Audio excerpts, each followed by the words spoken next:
ತುಳುನಾಡಿನಲ್ಲಿ ದೈವಾರಾಧನೆ ಎನ್ನುವಂಥದ್ದು ಇಲ್ಲಿನ ಜನರ ನರನಾಡಿಗಳಲ್ಲಿ ಬೆಸೆದು ನಿಂತಿದೆ. ತುಳುನಾಡಿನ ಪ್ರತಿಯೊಂದು ಕುಟುಂಬವು ವರ್ಷಕ್ಕೆ ಒಂದು ಬಾರಿ ತಮ್ಮ ಕುಟುಂಬಕ್ಕೆ ಸೇರಿದಂತಹ ದೈವದ ನೇಮ ಅಥವಾ ಕೋಲ ಕೊಡುವ ಸಂಪ್ರದಾಯವನ್ನ ಅನಾದಿ ಕಾಲದಿಂದಲೂ ಆಚರಿಸಿಕೊಂಡು ಬರ್ತಾ ಇದೆ. ಆದರೆ ಕೆಲವು ಕುಟುಂಬಗಳ ಹರಕೆಯ ರೂಪದಲ್ಲಿ ದೈವಗಳಿಗೆ ಕೋಲ ಕೊಡುವ ಸಂಪ್ರದಾಯವು ಇದ್ದು, ಹೀಗೆ ಹರಕೆಯ ಕೋಲ ತೀರಿಸುವ ಅವಕಾಶವಿರುವ ಪ್ರಮುಖ ದೈವಸ್ಥಾನಗಳಲ್ಲಿ ದಕ್ಷಿಣ ಕನ್ನಡ ಜಿಲ್ಲೆಯ ಬಂಟ್ವಾಳ ತಾಲೂಕಿನ ವಿಟ್ಲ ಸಮೀಪದ ಕಡಂಬು ಕಲ್ಕುಡ ಕಲ್ಲುಟ್ಟಿ ಕ್ಷೇತ್ರವು ಒಂದು. ಅನ್ಯಾಯದ ವಿರುದ್ಧ ಹೋರಾಡಿ ದೈವತ್ವ ಪಡೆದು ತುಳುನಾಡಿನ ಪ್ರಮುಖ ದೈವಗಳಲ್ಲಿ ಕಲ್ಕುಡ ಕಲ್ಲುಟ್ಟಿ ದೈವಗಳು ಒಂದು. ಅಣ್ಣ ತಂಗಿಯಾಗಿರುವಂತಹ ಈ ದೈವಗಳಿಗೆ ಹೆಚ್ಚಾಗಿ ಒಟ್ಟಿಗೆ ನೇಮ ನಡೀತದೆ. ತುಳುನಾಡಿನ ಹೆಚ್ಚಿನ ಕುಟುಂಬಗಳಲ್ಲಿ ಈ ದೈವಗಳನ್ನ ಆರಾಧಿಸಿಕೊಂಡು ಬರ್ತಾ ಇದ್ದು, ಈ ದೈವಗಳಿಗೆ ನೇಮ ಅಥವಾ ಕೋಲಗಳು ಇಲ್ಲಿ ಹೆಚ್ಚಾಗಿ ನಡೀತದೆ.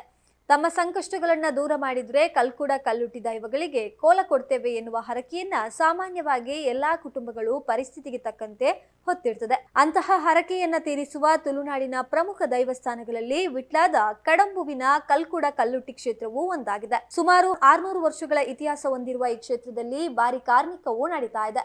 ಇದೇ ಕಾರಣಕ್ಕೆ ಇಲ್ಲಿ ಹರಕೆ ಹೊತ್ತು 5-6 ವರ್ಷಗಳ ಬಳಿಕವೇ ಹರಕೆ ಕೋಲ ನೆರವೇರಿಸಲು ಅವಕಾಶ ದೊರೆಯುತ್ತದೆ. ವಾರದ ಪ್ರತಿ ಮಂಗಳವಾರ ಮತ್ತು ಶುಕ್ರವಾರದಂದು ಇಲ್ಲಿ ಕಲ್ಕುಡ ಕಲ್ಲುಟ್ಟಿ ದೈವಗಳ ನರ್ತನ ಸೇವೆಯ ಕೋಲ ನಡೀತದೆ.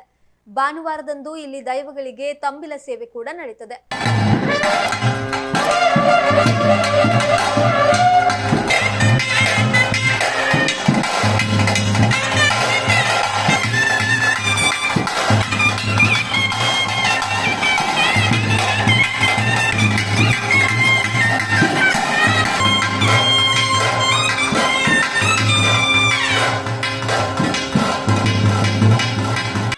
ವಾರಕ್ಕೆ 2 ದಿನ ಇಲ್ಲಿ ದೈವಗಳ ಹರಕೆ ಕೋಲ ನಡೆದ್ರು ಇಲ್ಲಿ ಹರಕೆ ಸೇವೆ ತೀರಿಸಲು ಕನಿಷ್ಠ ಪಕ್ಷ 5-6 ವರ್ಷಗಳು ಕಾಯಲೇಬೇಕು. ಕ್ಷೇತ್ರದ ಕಾರ್ಮಿಕ ಅಷ್ಟರ ಮಟ್ಟಿಗೆ ಪ್ರಸಿದ್ಧಿಯಾಗಿರುವ ಕಾರಣ ಇಲ್ಲಿ ವರ್ಷಗಟ್ಟಲೆ ಸೇವೆ ತೀರಿಸಲು ಕಾಯಬೇಕಾಗಿದೆ.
ತಮಗೆ ಅನ್ಯಾಯವೆಸಗಿದ ಕಾರ್ಕಾಲದ ಅರಸನ ಅರಮನೆಯನ್ನೇ ಸುಟ್ಟು ಬಂದ ಕಲ್ಕುಡ ಕಲ್ಲುಟ್ಟಿ ಅಲ್ಲಿಂದ ನೇರವಾಗಿ ಪುತ್ತೂರು ತಾಲೂಕಿನ ಉಪ್ಪಿನಂಗಡಿಗೆ ಬರ್ತಾರೆ. ಅಲ್ಲಿಂದ ನೇತ್ರಾವತಿ ನದಿ ದಾಟಿ ಪುತ್ತೂರಿನ ಕಲ್ಲೇಗದಲ್ಲಿ ನೆಲೆಯಾಗ್ತಾರೆ. ಅಲ್ಲಿಂದ ಹೊರಡುವ ಅಣ್ಣ ತಂಗಿ ದೈವಗಳು ಕಡಂಬುವಿನಲ್ಲಿ ಈ ಕ್ಷೇತ್ರದಲ್ಲಿ ನೆಲೆಯಾಗ್ತಾರೆ ಎನ್ನುವ ಇತಿಹಾಸ ಈ ಕ್ಷೇತ್ರದಾಗಿದೆ. ಹರಕೆಯಲ್ಲಿ ದೈವಗಳ ಸೇವೆಯ ಎಲ್ಲಾ ವಿಧಿವಿಧಾನಗಳನ್ನ ಕಟ್ಟುಕಟ್ಟಳೆಗಳ ಮೂಲಕ ನೆರವೇರಿಸಲಾಗ್ತದೆ.